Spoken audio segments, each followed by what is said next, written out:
I'm Devine and welcome to the Tifo Football podcast. Today I'm joined by James Montague.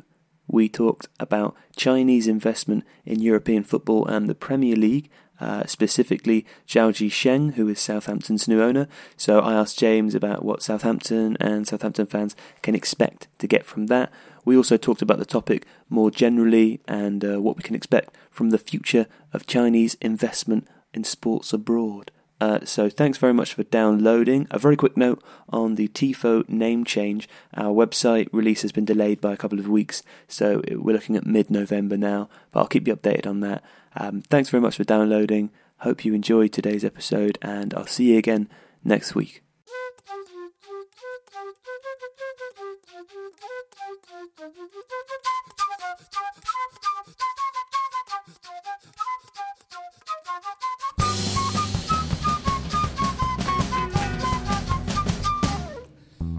James, you recently wrote the script for a video on Southampton's new owner, Xiao Zhi Sheng, a topic which is inextricably linked to China's football investment boom. So to begin with, I wondered if you could give us a little bit of background on Gao Jisheng. Yeah, well, Gao Jisheng has actually been his name has been connected to Southampton and the possibility that the Lieber family, the Katharina Lieber, was going to sell the club. It's something that's been on the cards, really. I mean, for a couple of years since her father, who originally bought the club, died. But she's stuck in there, and Gao Jisheng has kind of been around it for over a year. And what was interesting was when the Chinese football boom, when Chinese companies really started buying clubs all across Europe, starting a few years ago, and investing heavily in the Chinese Super League, but in terms of buying foreign football clubs, I mean, anywhere from Espanyol to a club I followed very closely for my last book, Billionaires Club, Ardo Den Haag, of course the Inter Milan and AC Milan sagas, and of course China seems to have bought up most of the West Midlands as well. Southampton was this very well-run club, wasn't in financial difficulties, has really punched above its weight after being essentially a third-tier club, or falling to the third tier, I should say. I mean, obviously it's not a third-tier club, but, falling on pretty hard times. And this name has been pushed around. And what's often the case with Chinese ownership is, of course, that most people in the UK have no idea who this person is, and you can do a little bit of it's often quite hazy trying to find out who they are, what their businesses are. I mean, of course, Birmingham City fans have learnt that to their detriment, given everything that happened to Carson Young. We live in a bit of a different time now, and Gao Jisheng is a very well-known character in China, and he has a hugely. He's a member of the Billionaires Club, one of the men who made a mint on the real estate boom in the kind of 90s and in the kind of start of the millennia. And his, essentially, his Lander company has done exactly what Xi Jinping, the premier, the man that sits at the top of the Chinese system, wanted his kind of loyal billionaires to do. And that is to invest in sport, invest in the sports business, and invest in football in particular to become a world leader and to prepare the country for the World Cup, either to host the World Cup or to qualify for a World Cup. All of it coming together in a one grand strategy, which he kind of like published, or he was responsible for pushing a few years back. And so Lander is this company that had made Gao Jisheng very wealthy, and then they switched it so that it now moves into sports and sports construction in particular. So now it builds sports stadiums, and you've seen this across China. How I've came across businesses, for instance, Espanyol was bought by a company called Rasta, which is essentially a toy car manufacturer. These are companies that do not have any background whatsoever in sports running any kind of football team, any kind of sports industry stuff whatsoever. But because there were opportunities, and doing what the big man says opens doors and connections and curries favour, businesses have just been retooling themselves to take advantage of this. And Lander has been one of these. And so Lander, originally the deal was supposed to be through Landa, and then we didn't hear anything for about 6 months, which was very odd. Why had this gone quiet? Because he'd been quite vocal about it.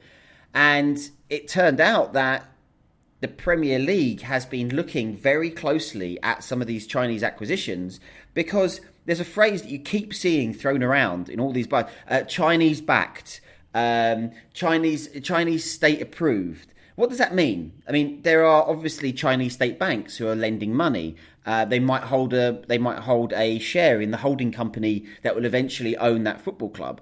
And for the Premier League, it's a kind of complete mess. And so they're kind of trying to pick through, because some of these ownership structures might actually contravene kind of UEFA rules about owning certain percentages of different clubs that might meet each other in competition.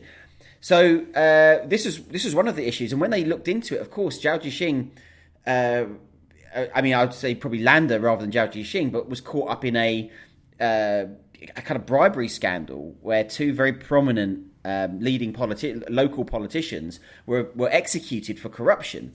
And this is something that obviously is endemic in China, and has been the kind of crackdown on corruption has been kind of accelerated under Xi Jinping.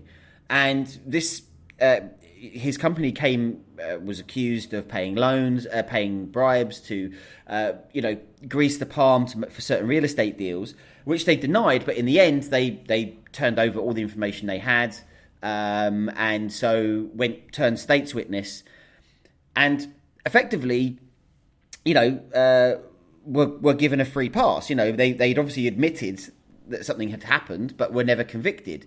So by the letter of the law,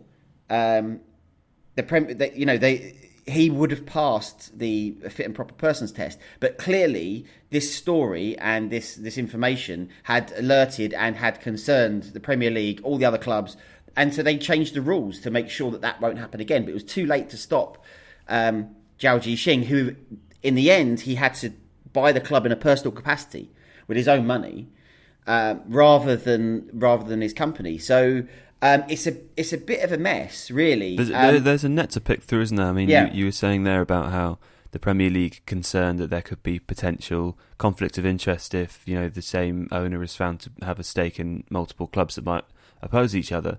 I was reading about some of the other Chinese investments in other clubs before this podcast, and I was looking at Inter Milan specifically, and they're owned by the Suning company, who also own Jiangsu Suning, a club in China, who I think Fabio Capello is the current manager.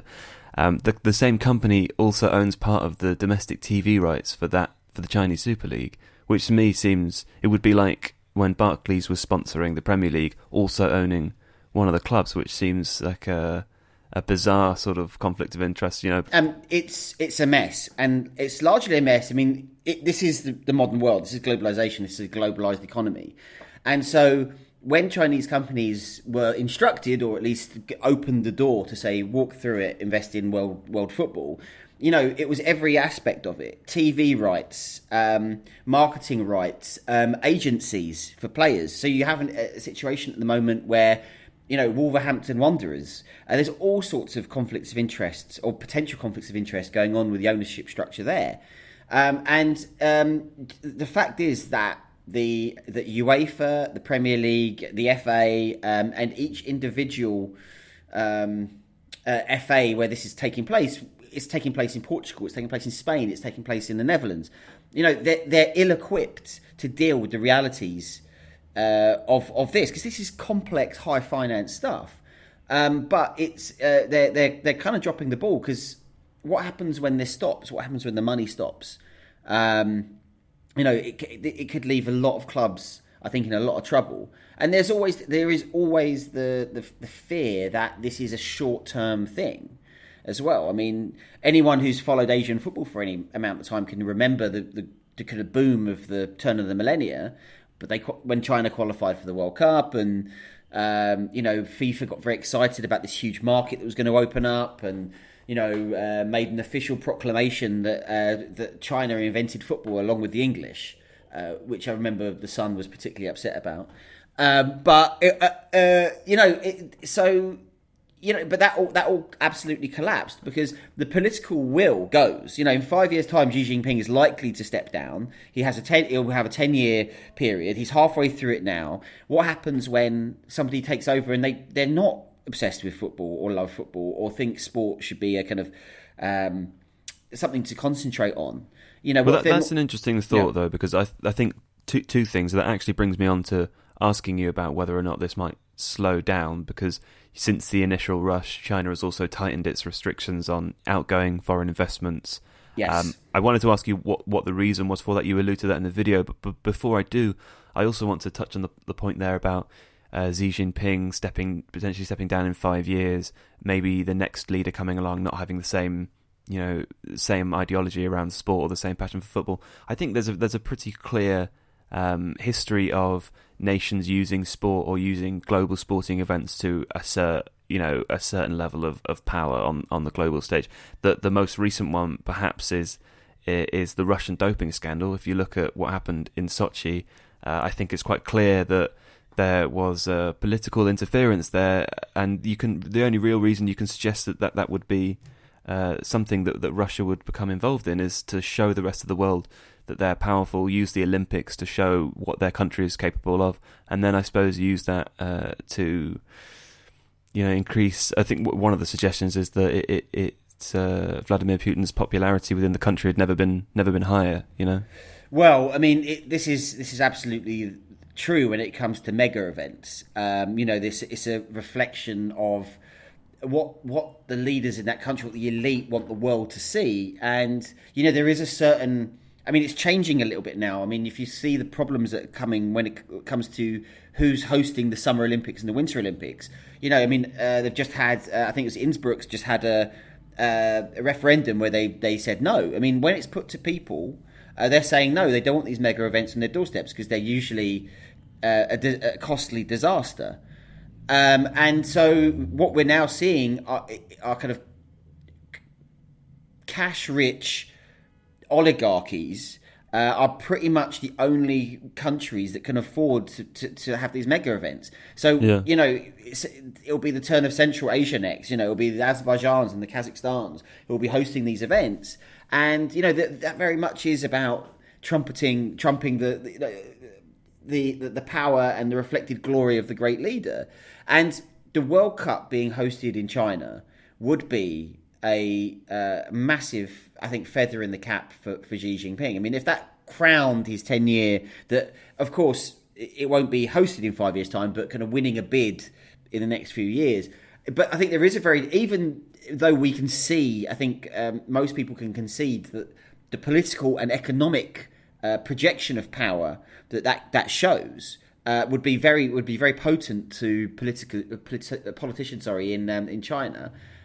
You can also see how where the world would be in 5 years' time. Maybe that isn't the political priority for whoever comes next. There's also the issue as well that Xi Jinping is actually consolidating his power in a way that hasn't been seen since Chairman Mao, and so it might not be the end of him. So he might get another 10 years, 10 more years.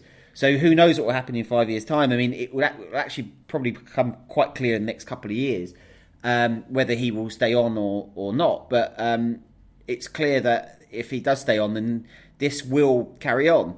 The issue is about why capital controls have been put in place. I mean, it wasn't just on sport; it was on all foreign investment, but asset buying, because there's been a massive Chinese shopping spree around the globe for assets. Not just football clubs, real estate, everything that they could get their hands on. And most of it was fueled by debt. And the suspicion within the Chinese Communist Party was that this was also a kind of handy way for businessmen to get money out of the country. And so they were using it as a conduit to funnel money out of the country when they want to keep it as much as they can in China, invest in China. And so, this is, they could see it overheating. And it was, there was, talking to people back in China as well, there was a sense that it was a bit embarrassing. Everything that was happening, like it was a bit unseemly. This kind of spending spree. So it was partly about face, but mostly the fact that there was a suspicion that this newfound kind of concentration on the sports business was seeing money leave, not to invest in sport, but just to get it out of the country. Well, last week, Xi Jinping spoke at the Chinese Communist Party's Party Congress. In the speech, which was incidentally very long, he said that... Did you listen to it? Did you listen to all of it? No, you told me not to, but 3.5 hours long. I did. I found a video, and then I thought, oh, Christ, no, I don't care about facts this much. So I read a Guardian write-up, which I'm going to almost plagiarise from now. No, I'm not really. I was just going to ask you about something he said. Because he said it was time for China to transform into a mighty force and lead the world on political, economic, military and environmental issues. But he also often refers to China's political system, or I suppose their general system, as socialism with Chinese characteristics, which I find quite interesting. I'm not really sure what that means, and so I wanted to ask you. It's a kind of very relatively recent phrase adopted by the Chinese Communist Party, and the idea is that it does sound like advertising. Yeah, well, it is the idea that it's not a dogmatic Marxist state, and that it does bring in elements of the free market, private ownership, private business into a socialist system, so making it a kind of hybrid system. So it's kind of fitting ideology around what they think what China is. And what's interesting is that he called it the leadership look at it that way. Whereas if anyone who's gone to China, it's almost the other way. It's capitalism with Chinese characteristics. Like if you talk about a collectivism, even going back to kind of Confucian thought, the idea of the collective being welded to the idea of a kind of free market economy seems to be a better description of it than a kind of socialist system with this underlying Chinese characteristics. Because it is incredible when you go there. It's incredible when you go to Beijing and to Guangzhou. It's by all, you would not notice any different in terms of shopping, in terms of advertising, in terms of how far your money would go. It feels like an Asian, like Guangzhou feels like an Asian megacity, like Tokyo. It doesn't feel any different. The difference, of course, is that it is a repressive police state, effectively, and that isn't going to change anytime soon. And that's why I find it interesting that he used language like that. But as I said, it sounds like marketing talk, and I think so much of politics now is about perception and about what people will believe and what people are told. And I think if you look at the best journalists or the best public speakers, people like that, they often tell you to look for where the real power is, and that's how you can see what the system actually is. And it interests me that even just through football, you can see this how China is different from somewhere like the UK or the US. In that, in China, it appears to be, using football as an example, that the country's richest people are willing to spend an awful lot of money on football to show or to declare their loyalty for leadership. Whereas in the UK, it would seem to me, perhaps this is a cynical view, but it would seem to me that politicians are much more likely to be keen to please, the people who are leading corporations. So it's almost like a role reversal. Does that make sense? Yeah, well, I mean, absolutely. I mean, this is a top-down, extremely hierarchical system, and if you step out of line, then you get burnt. There's no room for freewheeling, for freestyling. I mean, look at what happened with... I mean, even although it's been denied, what's happened to the owner of AC Milan? He was... There was some news stories that him and his family had been prevented from leaving the country, and there was all sorts of investigations into him, and that money had been stopped. And you just couldn't really put that kind of restrictions on people simply because they express a different view or they do business in a different way. And in that respect, it's a bit more like the Russian system, which is a compliant kind of almost a Praetorian guard of oligarchs that are useful when you need them to be and spend money when you need them to do it. But if they step out of line, then essentially the state can take their fortune away from them, and then that's very, very different from, Western European. I was going to say Anglo-Saxon capitalism, but of course that's not the case. But I mean, Western European system, and that's essentially why everybody comes and fights their cases in their disputes in the British courts, because there is a rule of law.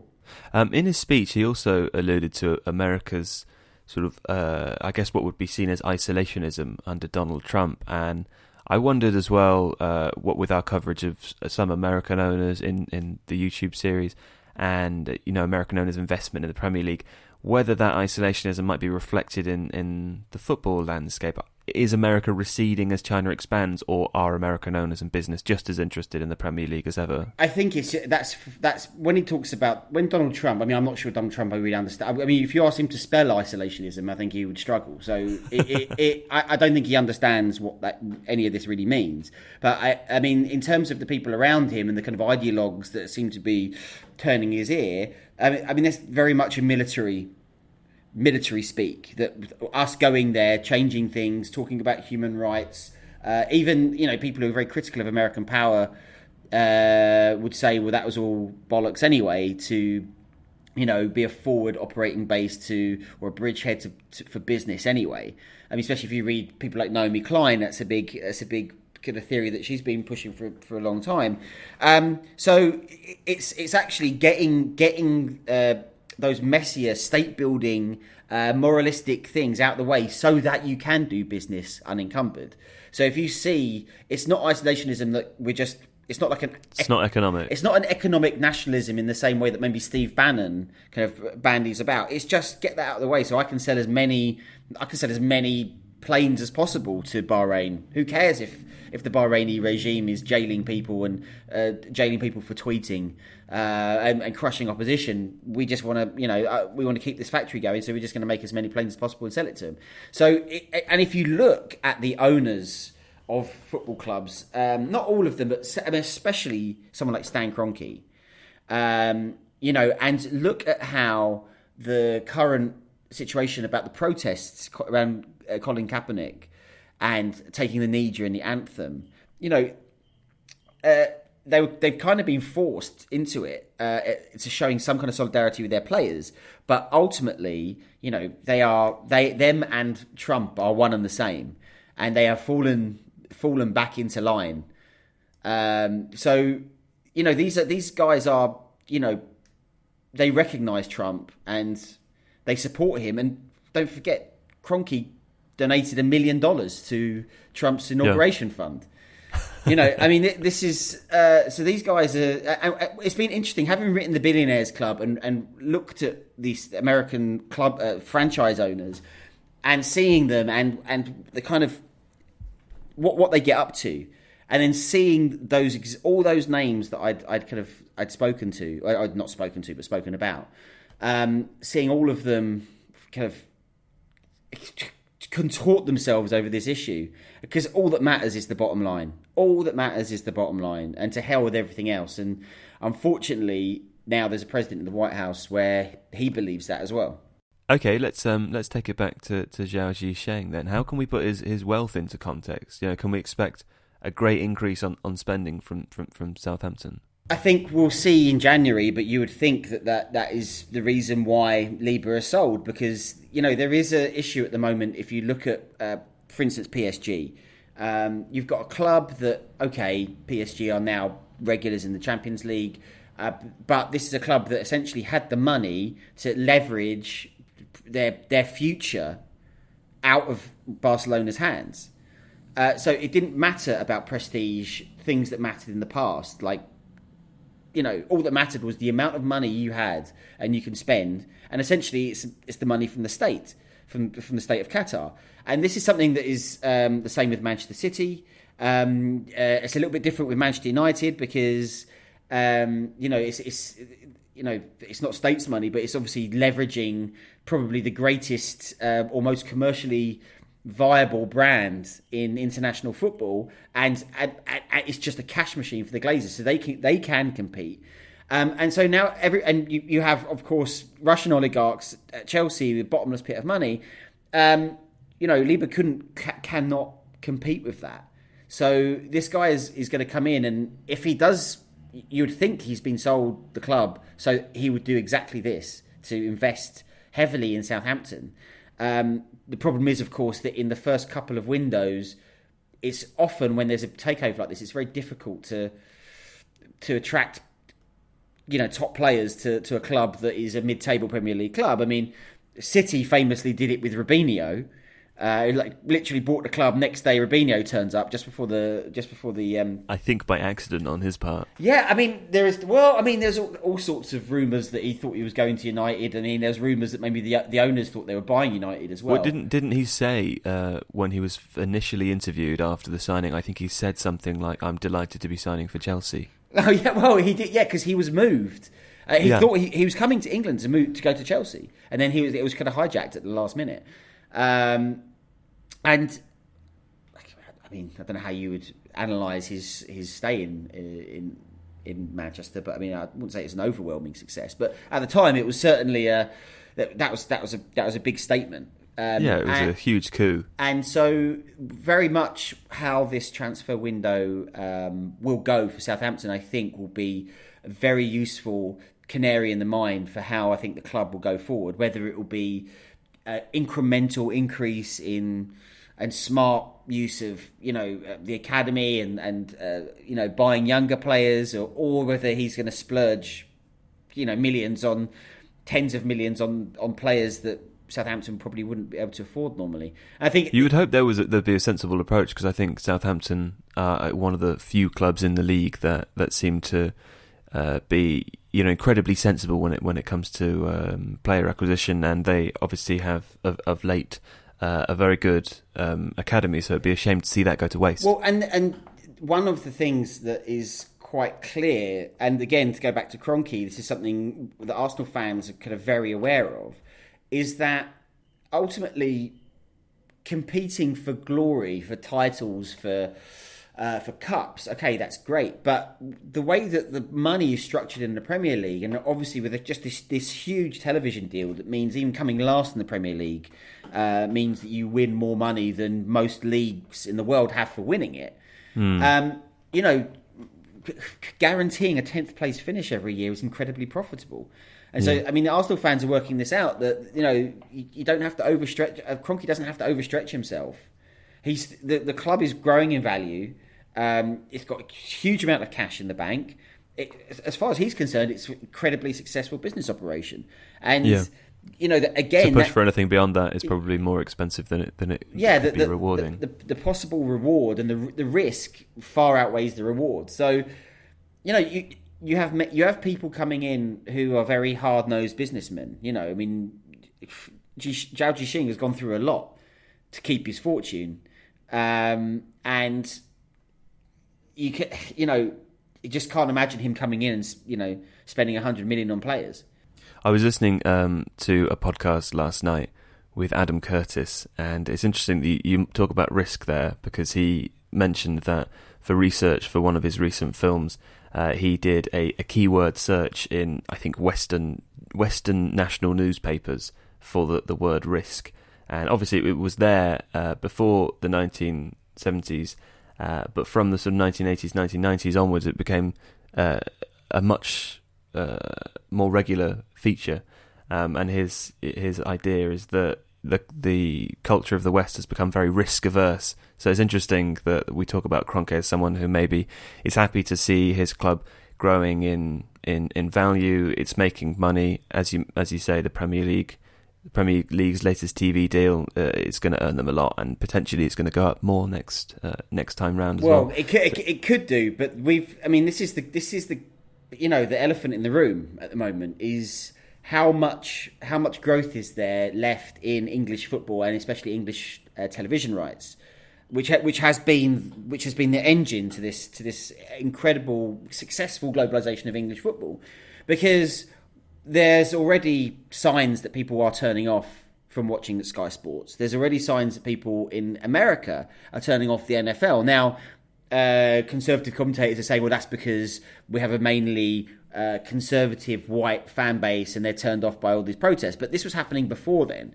The cord cutters. People aren't watching on television sets anymore. I mean, a lot of people don't even have television sets. That's the thing. Anymore. I mean, that would be my contention for that is not that there's less interest or a lack of interest in the sport, but the way that people are accessing entertainment is very, very different. And so I think the reason that it is likely to continue growing, and listen, we've seen before years, I mean, this happens every 3 years, we've seen before deals that have dipped slightly, but the general trajectory has been up. So it doesn't necessarily mean if the next deal is down slightly that the one following won't be up again. And I think, you know, we're not even going to begin to see a plateau, in my opinion, until we reach the heights of Amazon and you know, places like, I suppose maybe even Netflix, something like that.